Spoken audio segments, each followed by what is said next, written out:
నేరం అది.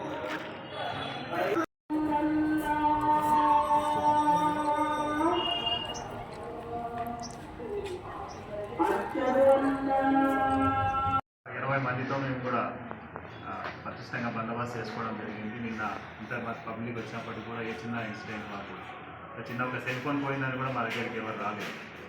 సో దాన్ని సంతోషిస్తున్నాం.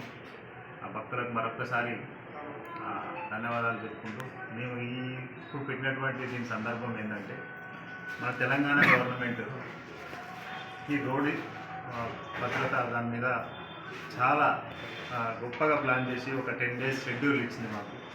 అంటే ఏ రోజు ఏం చేయాలి, దాంట్లో ఎవరు పాల్గొనాలి, ఏం కండక్ట్ చేయాలి, ఏం విషయం చెప్పాలనే అంత సూక్ష్మంగా ప్రతిదీ తయారు చేసి మాకు గవర్నమెంట్ నుంచి మా పోలీస్ డిపార్ట్మెంట్కు ఇన్స్ట్రక్షన్స్ ప్రకారం పోలీస్ డిపార్ట్మెంట్ దీన్ని కండక్ట్ చేస్తూ ఉంది. మన రాష్ట్ర డీజీపీ గారు దీన్ని ఎంతో ప్రతిష్టంగా తీసుకొని దీన్ని ప్రతిరోజు కూడా దీన్ని ఫాలోఅప్ చేస్తూ మేము చేస్తున్నటువంటి ప్రోగ్రామ్స్ని డైలీ మానిటర్ చేసుకొని నేను చేస్తున్న ప్రోగ్రామ్ యొక్క ఫొటోస్ వీడియోస్ కూడా ఖచ్చితంగా పైకి పంపించి ఆ విధంగా మానిటర్ చేయడం జరుగుతుంది. దీంట్లో మాకు ఈరోజు సిక్స్త్ డే ఉన్న షెడ్యూల్ ఏంటంటే media outreach day on road safety. దాని మీద మీడియా వాళ్ళతోటి అంటే త్రూ మీ ద్వారా ఉన్న పబ్లిక్ అందరికీ అవేర్నెస్ తీసుకురావాలనేది దీని కాన్సెప్ట్.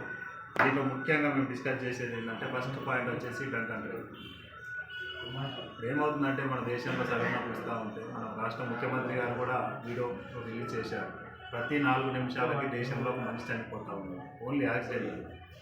ఒకప్పుడు దేశం జరిగిన యుద్ధాలలో కూడా ఇంతమంది చనిపోవట్లేదు, కానీ ఇప్పుడు రోడ్డు యాక్సిడెంట్లలో ఆ విధంగా చనిపోతూ ఉంటారు.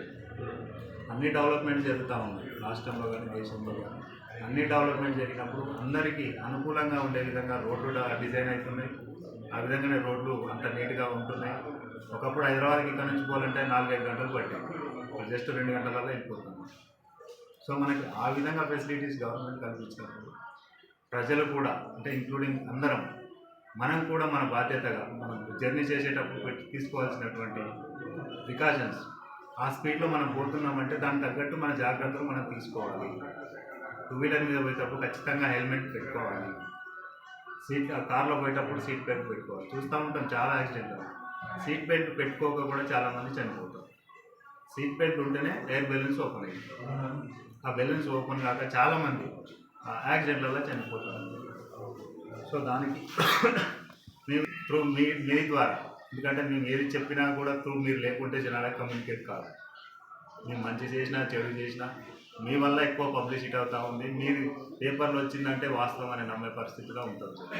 సో దానికి మేము మెయిన్గా ఏంటంటే ఇప్పటి నుంచి ఈ హెల్మెట్ దాని మీద బాగా ఫోకస్ చేయాలని. వితౌట్ హెల్మెట్ ఏది వచ్చినా కూడా డైలీ మేము ర్యాండమ్గా ప్లేసులు మార్చుకుంటూ హెల్మెట్ మీద ఫోకస్ చేస్తూ ఫస్ట్ చలాన్లు వేస్తాం. హెల్మెట్ మీద ఒక 10 days వేసిన తర్వాత వాళ్ళు అప్పటికీ మారకుంటే దాని మీద మళ్ళీ ర్యాష్ అండ్ నెగ్లిజెన్స్ డ్రైవింగ్ కూడా యాడ్ చేస్తాం. అప్పటికి మారకుండా ఆ వెహికల్ని సీజ్ చేసి ఆర్టీఓ గారికి పంపిస్తాం. ఈ విధంగా 10 daysకి ఒకసారి కొంచెం పెంచుకుంటాడు డోసుగా.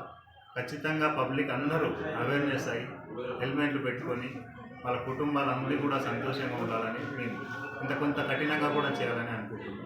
హెల్మెట్ అంటే లోకల్లో ఉన్న వాళ్ళు కూడా బయట ఎట్లా టోటల్ టౌన్స్లలో హెల్మెట్ అనేది మ్యాండేటరీ. టౌన్లలో అంటే మామూలుగా ఈ చిన్న కూరగాయలకు దాంట్లోకి వచ్చే వాళ్ళు కూడా హెల్మెటేనా? ఎట్లా హెల్మెట్ అంటే చిన్న గల్లీలో అంటే అవసరం లేదు, కానీ మనకి ఏదైతే మనది స్టేట్ హైవే, ఇక్కడ నుంచి ఇప్పుడు మన వెడ్డేరు టౌన్లో పోయేది స్టేట్ హైవేకి సంబంధించిన రోడ్.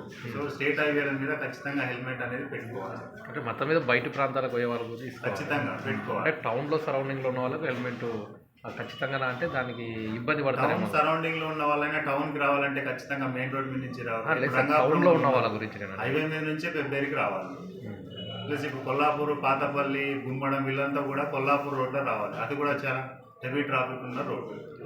సో ఏదైనా సరే ఎక్కడైనా సరే గల్లీలలో యాక్సిడెంట్ కాకూడదని ఏం లేదు. హెల్మెట్ పెట్టే ఉద్దేశం ఏంటంటే మనిషి కాలు పోయినా చేయి పోయినా పక్కకు ఊసిపోయినా కూడా ప్రాణాలతో ఉంటుంది. దాని చిన్న హెడ్ ఇంజరీ అయితే చనిపోతాం. సో దానికోసం అని చెప్పి మేము ఇక్కడ పెట్టుకోవద్దనే ఎక్కడ పెట్టుకున్నా మేము సంతోషిస్తాం. టౌన్లో ఉన్న వాళ్ళకు కూడా కంపల్సరీ పెట్టుకోవాల్సిందే. టౌన్లో కూడా కంపల్సరీ పెట్టుకోవాల్సిందే. మేము ఈ డ్రంక్ అండ్ డ్రైవ్ ఒకటి స్ట్రిక్ట్గా ఇంప్లిమెంటేషన్ చేస్తాం. ఖచ్చితంగా అందరూ కూడా ట్రాఫిక్ రూల్స్ పాటించాలి, హెల్మెట్స్ ధరించాలి. తర్వాత సెల్ ఫోన్ డ్రైవింగ్ ఇవి ఎక్కువ కనిపిస్తూ ఉంటాయి. దీని మీద కూడా ఫోకస్ చేస్తాం. తర్వాత ఈ పెడెస్ట్రియన్ వాళ్ళు ఎక్కడైనా రోడ్లు దాటేటప్పుడు కూడా దాన్ని కూడా తీసుకోవాల్సి వస్తుంది జాగ్రత్తలు. తర్వాత ఈ రాంగ్ రూట్లలో పోతూ ఉంటారు చాలామంది. దాని మీద కూడా కొంచెం ఇప్పటి నుంచి డైలీగా ఇది చలాన్లు వేయడం జరుగుతూ ఉంటుంది. ఇప్పుడు ఏమవుతుందంటే ఈ చలాన్లు కూడా చాలా మటుకు బండ్లు సెకండ్ హ్యాండ్లో తెచ్చుకుంటూ ఉంటాం. మేము చలాన్లు వేస్తున్నాం, ఎక్కడో పాత ఓనర్ ఇంటికి చలాన్లు వెళ్తాయి. ఆ విధంగా ఉంటున్నాయి కాబట్టి 3 చలాన్లు దాటిన తర్వాత బండి సీజ్ చేయడం జరుగుతుంది. వాళ్ళు మొత్తం చలాన్ ఎవరైతే బండి నడుపుతున్నాడో ఆయన పే చేస్తూనే బండి రిలీజ్ అవుతుంది, లేదంటే ఆ బండి సీజ్ చేసి ఆర్టీఓ గారికి పంపించడం జరుగుతుంది. ఎందుకంటే మనం చూస్తూ ఉన్నాం ఒక రిపేర్ లిమిట్స్ అనే ఒక సంవత్సరంలో ఒక 25 నుంచి 30 మంది చనిపోతూ ఉంటాం. ఒక సంవత్సరం యాక్సిడెంట్ యావరేజ్గా తీసుకుంటాం. మేము ఆ సీన్కి పోయి అక్కడ వాళ్ళని తీసుకుపోయి ఆ డెడ్ బాడీ షిఫ్ట్ చేసి ఒక్కోసారి హైవే మీద ఎట్లయితే అంటే అతుకపోతుంటుంది బాడీ, దాన్ని బలవంతంగా మేము తీసి ఆ పోస్ట్ మార్టం కాడికి హాస్పిటల్ తీసుకుపోతే అక్కడ వాళ్ళ పిల్లలు వాళ్ళ పిల్లలు అంటే వాళ్ళ భార్య వాళ్ళు వచ్చి ఏడుస్తూ ఉంటే ఆ బాధ చెప్పాలని ఘోరంగా ఉంటుంది. కొంతమంది పిల్లలు అయితే స్కూల్లో నుంచి తీసుకొస్తారు యూనిఫామ్తో. ఆ పిల్లలు వచ్చి ఆ వ్యాన్ మీద పడుతూ ఉంటే ఎంత బాధ ఉంటుంది. ఎందుకంటే ఒక కుటుంబంలో ఒక మనిషి చనిపోతే కుటుంబం అంతా రోడ్డున పడ్డాడు. సో పెళ్ళే ఆడపిల్లలు ఉండొచ్చు, చదువుకునే పిల్లలు ఉండొచ్చు, చిన్న పిల్లలు ఉండొచ్చు. అంటే కొంతమంది ఏమైనా వైఫ్ జాబ్ చేస్తే ఓకే కొంతవరకు సర్వైవ్ అవుతారు. కొంతమంది హౌస్ వైఫ్ ఉంటారు, వాళ్ళకి బయట ప్రపంచం ఏమీ తెలియదు. ఒక్కసారి ఆ కుటుంబం పెద్ద ఏదైనా రోడ్డున ఈ విధంగా ఏదైనా జరిగితే వాళ్ళ కుటుంబం మొత్తం సఫర్, అసలు ఏం చేయాలో కూడా వాళ్ళు జీరో అయిపోతుంది.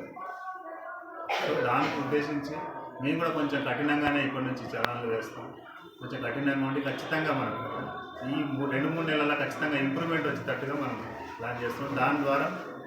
దానికోసం మీ నుంచి కొంచెం సమాజానికి సొసైటీకి కూడా తెచ్చే విధంగా మీరు కూడా మాకు సహకరిస్తారని కోరుకుంటున్నాం. ఆ బండి ఓనర్ ఎవరైతే ఉంటారో ఓనర్ మీద కేసు రిజిస్టర్ చేయడం జరుగుతుంది. చాలా పదేళ్ళు ఉంటారు తప్ప బలవంతంగా వాళ్ళు లాక్కునేది ట్రాఫిక్ ఉన్నప్పుడు మాకు పోలీసులు ఉన్నాయి సార్. ఐదు తర్వాత చిన్నపిల్లలు 9 నడుపుకుంటున్నాం. యాక్చువల్లీ మనకు సపరేట్ పోలీస్ స్టేషన్ 5 గంటల నుంచి ఒక ట్రాఫిక్ కూడా ఇంకొకరికి పెంచుతాము. అప్పుడే ఒక హోమ్ గార్డ్ మాత్రమే అక్కడ సర్కిల్లో దాన్ని 2 షిఫ్ట్లు చేసి 2